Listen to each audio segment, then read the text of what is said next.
Good afternoon.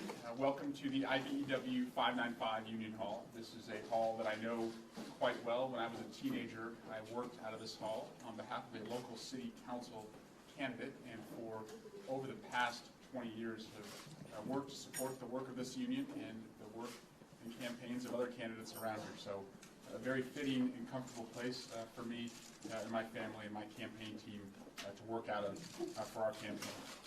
We started about 3 months ago a presidential campaign believing that we must bring the promise of America to all Americans. The idea is that no matter who you are, who you love, where you're from, what your parents did, your hard work should mean you do better for yourself and dream bigger for your kids. It was a promise I saw fulfilled for my parents as they raised me and my 3 brothers here in Dublin, California. My dad was a cop, my mom worked a number of different jobs, and they believed that they worked hard enough I could be the first in the family to go to college. And that was achieved for us. But with my eyes open, going to college and law school and working as a prosecutor and serving as a city councilman in this community, I saw all the people who did not have that promise fulfilled. So I went to Congress.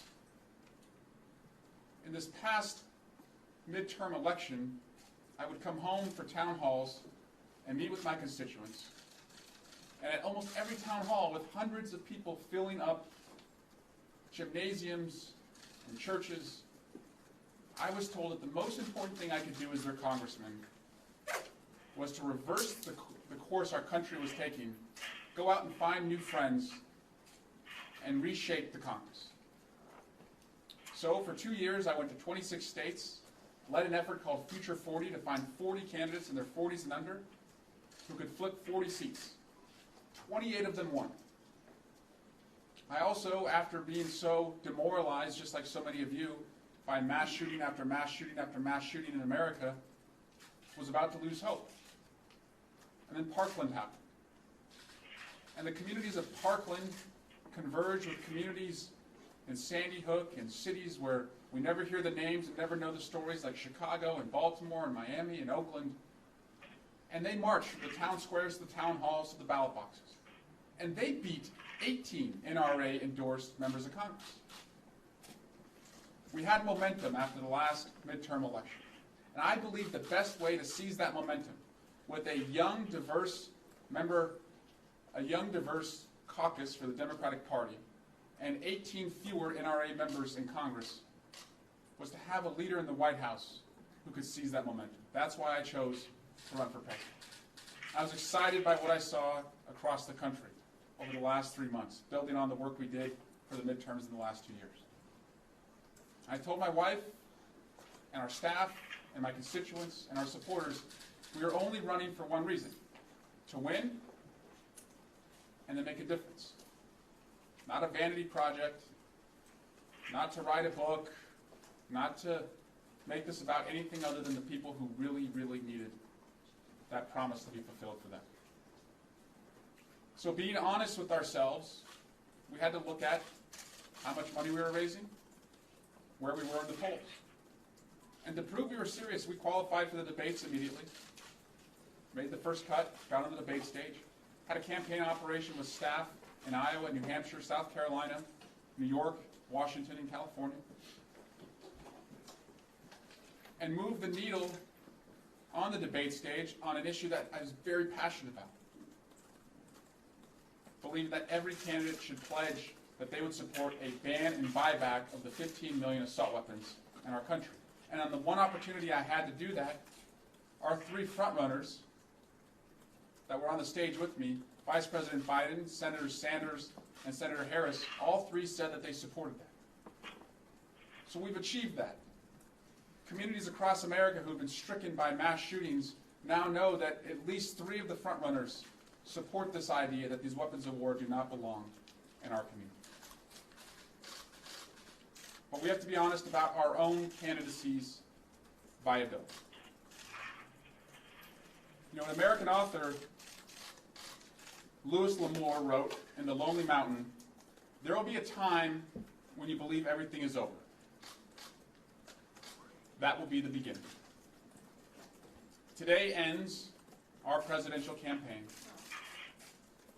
but it is the beginning of an opportunity in Congress with a new perspective, shaped by the lives that have touched mine and our campaign throughout these last 3 months, to bring that promise of America to all Americans, to believe that it will be the next generation whose leadership will solve climate chaos, bring cures in our lifetime for health care, address the student loan debt crisis, and make sure that we say enough is enough. We don't have to live this way anymore, and that we love our children more than we love our guns. I'm fired up to do that work that I've already been doing in the Congress, to go back to Washington on the House Judiciary Committee, the House Intelligence Committee, and as the chair of the Steering and Policy Committee, to work on these issues, but to carry the stories of so many people I've met across America. I also want to thank my wife, Brittany, our kids, Nelson and Cricket. They were a lot of fun on the road. My wife was a hell of a surrogate for us. She was a mom who had a full-time job and put everything into her husband's campaign. I also want to thank my parents, Eric and Vicki, and my brothers, Josh, Jacob, and Chase, as well as my staff, led by our campaign manager, Lisa Tucker, as well as our supporters, who made the small contributions, who knocked on the doors, made the text messages, believed in us every step along the way. Thank you. I want to thank the media, because I see the media everywhere we go across the country, carrying your materials and your cameras and lugging it through airports and trying to catch me and ask the tough questions that we expect in a democracy. You're not the enemy of the American people. You uphold the promise of our Constitution of free speech and a free press. But I want to thank, most importantly, my constituents. The only reason that a son of a cop who was the first in his family to go to college would believe that he could run for president and elevate the issue of gun violence is because I'm around people who have this spirit of risk-taking and learning from their failures and turning them into successes. I grew up in the Tri-Valley, but it should be really called TRY Valley, because that defines who we are. We try, we fail, we try, we fail, we try. We're the next major tech company. That's just in our DNA here, and a little bit of that is in your Congress. So I have no regrets. I'm excited about what we've done. I think it's actually fitting that today, as we end this presidential campaign, over the last week I've been mentoring and helping a working 34-year-old mother of 2 kids in the South who is embarking today on what will be seen as a long-shot campaign for Congress in the South. But what I've really enjoyed the most about my work is working with and mentoring young people, just like I had leaders work with and mentor me. So campaigns will begin across America in the next few months to reshape the House, the Senate, city councils, and school boards. And I believe that if those campaigns are run on the issues of going big, being bold with the solutions, and doing good in the way that we treat each other, we will see that promise of America fulfilled for all Americans. And with that, I'd be happy to take any questions. Congressman, do you know who you're going to endorse in this field? I don't know yet. I'm really impressed by this field. If Megan Rappahoe gets in the race, I'm probably going to endorse her. I think she turns 35 next July. Not at the front runners right Yeah. now? You know what? I'm really impressed with the field. I'm not going to make any decisions right now. Look, it's a talented field, and that was one of the challenges I think for us was we had a lot of heavyweights in that field, and it's going to take more twists and turns. I look forward now to being a citizen watching the debates. Following up on that question, though, what are you looking for as you look at the field and who's there? What are you looking for in what you'd like to who you'd like to see be the party's standard bearer? Who you think maybe can be President Trump? I think these are issues of the future that we face, and we need ideas for the future. So, student debt affects 40 million of us, myself included. Climate chaos, with 12 years before the effects are irreversible. Gun violence, as parents, we take our kids to school and we worry all day if we're going to get a call that something has happened. So these are issues that are new, and I think it's going to take a next generation of leaders, and I really believe that the best matchup against Donald Trump is to have somebody who lives in the present but never ever stops thinking about the future. Are you going to run for Congress? Yes. You are going to run? Yes. You said earlier when you announced your candidacy that you wouldn't run for Congress. I'd said that I wouldn't seek both. Our attorneys had told us that you could run for both. That decision wouldn't have to come until December, and that if we were still in it in December, I wouldn't seek both. But the polls have had their way, so here we are in July. I'm excited, as I said, to continue this work. I'm going to leave here. I'm going to an immigration roundtable to address the border crisis, which affects our district with so many migrants and their families coming here. So yes, I'm excited to do that work. And as I said, it's not just running for re-election. It will be imminent issues like the work we have on the Judiciary Committee and Special Counsel Mueller coming before Congress next week. Congressman, it's not easy to run for president, especially in such a crowded field. What's your biggest takeaway? What lessons do you value from this experience? Yeah, people really do trust you when they get those opportunities face to face. They tell you things that they probably only tell their spouses, and they're really counting on you, and they still believe that this is a country, of fairness and order and laws, and they're counting on it being that way. And so I don't want to let folks like that down. That's why I get so frustrated with the president. As you see, you stand in the living rooms of hardworking Americans. You see how hard they've worked to buy their home. They're not asking to live a lavish life and be a member at Mar-a-Lago, but they just want to know that their prescription drugs aren't going to bankrupt them. And so they just want you to be straight. They want honesty in their politicians, and they want equal opportunity in their own lives. Well, what about you personally? Was it a grind? Was it fun? It was fun.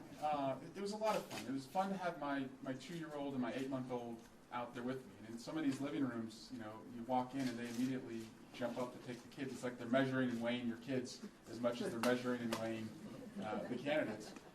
If I have any regret, it's that my kids won't remember this at all. But I hope they're proud of why I ran and what it meant to other families who wanted a champion on gun safety. Do you think the message of the Democrats is getting out to beat Trump, or is all of this picking at one another, which always happens at this early on, is doing more damage? We need a candidate who's tested. I'll tell you that much, because Donald Trump is the best political puncher ever in American politics. And so whoever we send to that debate stage with President Trump is going to have to be able to take a punch, throw a punch, and then unite the country at the end of the campaign. And that's going to be a very special person. And so I think this is okay. This is needed. I think weaknesses will be flushed out, and a leader will emerge. Congressman, do you think, what's your message to some of your fellow candidates who are also perhaps polling at lower numbers? Do you think it's too crowded of a field and it's time for others to follow your lead and back out? It's really a personal decision. We looked at the upcoming debate and the September debate, and we had the money in our account to continue to try and qualify for the upcoming debate. But we believe that even if we had done that, that when you looked at the September debate, it just wouldn't add up. And so, again, we wanted to be honest with ourselves and with our supporters. If there was a viable chance, I would not be standing here today. I from day one was running to win. And if that's what others are doing, then I'm sure they're assessing their chances as well. But as soon as it doesn't look like you're likely to win, at least in my case, I didn't want to mislead my family, my staff, our supporters, my constituents. Why do you think your campaign didn't take off? What do you think voters are looking for? I think it is a crowded field, and you had people who, have had, high name recognition. 2 of the candidates have run for president before that I stood on the stage with. We have a senator in California who's running, she's quite talented and quite popular. So, I'll leave it to analysts to determine that. I'm proud of the issues we ran on and the team that we had behind us. I just wish I could have done more for them in those issues. Congressman, what were the thresholds that you failed to meet? Thresholds. Was it the fundraising, polling, number of donors? When did you decide, all right, I'm not going to be able to continue this campaign? Yeah, the polling wasn't moving after the debates, and the donor number was always going up, but it was never going to reach the point where we could qualify for the September debate is 130,000, and I'll be honest, I welcome those thresholds, just as someone who's putting everything into it, expecting your family and your staff and your volunteers to put everything into it. Like, we didn't want to just screw around here. We wanted, to grow with the thresholds, and if we didn't, we were going to get out. And so those thresholds, I think, are fair, and it's the best way to narrow the field. Yeah, Joe. Eric, how much did you raise last quarter? And also, you went hard at the NRA in the campaign. Should they take this as a win if they're dropping out? They're at bankruptcy court right now, so you could ask them there. Look, I think the win against the NRA is really from Moms Demand Action, the Giffords Group, Everytown, March for Our Lives, Brady. They put them on the ropes, and I was just a part of that effort and inspired by that effort. For us, the final numbers will come out, I think, in a week. I think ballpark is around $850,000 is what we raised this past quarter, with just under 21,000 new donors for the presidential campaign. Congressman, hindsight is 2020. If you could go back and redo anything in the Democratic presidential debate, your approach, the topics that you raised, would you have done anything differently? No, I would have just, taken my kids out with us. They were really popular. Would have brought them out more.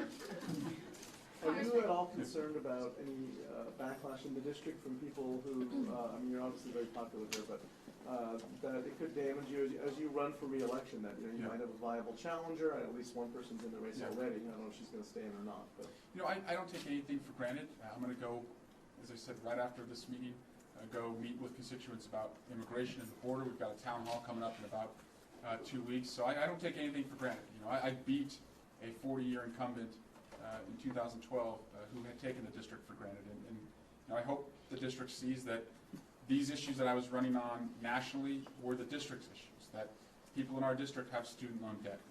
Our district, is seeing sea level rise in Union City that could affect communities there. Our district, sends their kids to schools and worries about their safety. There was a constituent during this campaign who gave me an insulin vial and said, please carry this because it's the only way you'll know how much it costs to me. So, the issues that I ran on nationally are the issues for my district, and what my district will find is a congressman who's reinvigorated and ready to bring these issues front and center. I believe because we ran a credible campaign, one that is ending today, but a credible campaign, I'll be able to advocate in an even more effective way for my constituents. Yeah. Have you spoken to Aisha Wahab about her campaign? I've not. No. Are you worried about a tough re-election bid? I welcome anyone who wants to run it. It's what makes our country great is that ideas are tested. I expect there will be other people, who may consider running too. And so I'm not, anyone that wants to run, should run, and I respect anyone who wants to run because it is a hard decision to make. And I expect that we'll have a number of people in the race. Congressman, you're exiting the race as Tom Steyer is mulling jumping in. Any advice for him? It's rough out there, but welcome to the race, Tom, and I wish him well. Great. Well, thank you all again, and thank you again to our supporters, our family, and our staff. Thank you. Thank you.